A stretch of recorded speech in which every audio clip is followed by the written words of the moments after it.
Hi, I'm Meg. Welcome to Plant Fit Meg. Welcome back to the channel. Welcome back to my kitchen. Today we are making another recipe together. Today we are making creamy chickpea curry. It's vegan, it's warming, it's delicious. It's absolutely one of my favorite fall and winter recipes, and it's just been on repeat in our household lately. I hope you enjoy it as much as we do. Let's get right into it. So these are the ingredients we're going to need for the recipe. I have some chopped onion, peppers, and mushrooms, some garlic, chickpeas, green peas, crushed tomato, tahini, curry powder, chili powder, optional cayenne, and soy milk. I have my pan on the stove on high heat, and I've just put some water in the pan to make sure it's hot and ready to go. I'm putting 1 cup of my chopped onion, mushrooms, and peppers into the pan here. To simplify this recipe, you could literally just use onion for this step, and it turns out just as beautifully. I'm going to stir that around, let it cook up a little bit, then add my garlic, mix again, and incorporate that. If your vegetables start to stick to the bottom of the pan, simply add a splash of water and mix again. Or you can also reduce your heat slightly. I love this recipe so much. It smells so good at every step of the way too, which makes it even more fun to make. Next up, I'm adding 2 tablespoons of curry powder, half a teaspoon of chili powder, and half a teaspoon of cayenne. The cayenne is optional, just adds a little extra kick and a little bit of extra heat. So if you don't like things spicy, I would say either use less of it or just omit it. Mixing that up, and I'm going to add in my crushed tomatoes. I actually usually prefer to use diced tomatoes so that you have the little chunks of tomato in the curry, which is really yummy. But I only had crushed tomatoes on hand. Works just as well, so here we go. Adding in 2 cups of soy milk here and 2 tablespoons of tahini and giving that a thorough mix. It takes a little bit to incorporate it, and it smells amazing. You could also add other spices in the earlier step, some garam masala or some cumin.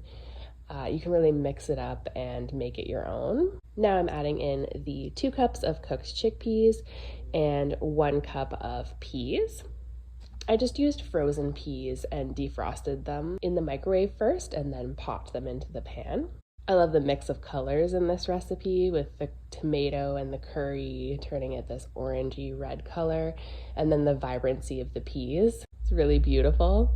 This recipe is amazing for batch cooking and leftovers. It tastes even better the next day, and I love it so much. So I'm letting my curry cook and thicken up over medium-low heat for about 10 minutes. You can of course cook this for longer and really let all of the spices and everything come together even more, but I find that just letting it simmer for about 10 to 15 minutes is great, turns out wonderful.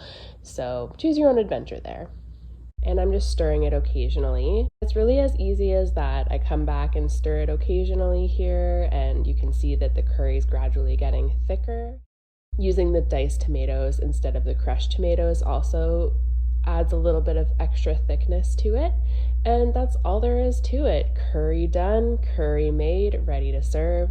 I have some rice here in a bowl and just adding my curry alongside it.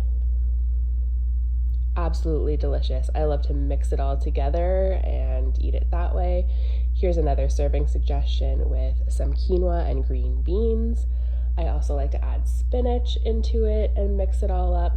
And here's the leftovers so you can see how much is remaining after we had our first meal with my family of 3. I hope you enjoy this simple, comforting, creamy chickpea curry with a little kick of spice to it.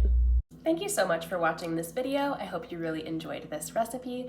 Let me know if you give it a try. I'd also love to hear what your favorite winter recipes are, because I'm always looking for delicious, easy recipes that I can just throw together that are really nice and warming for the season. Like the video if you liked it, subscribe, all that jazz. I hope you're having a great day, and I'll see you in the next video. Bye!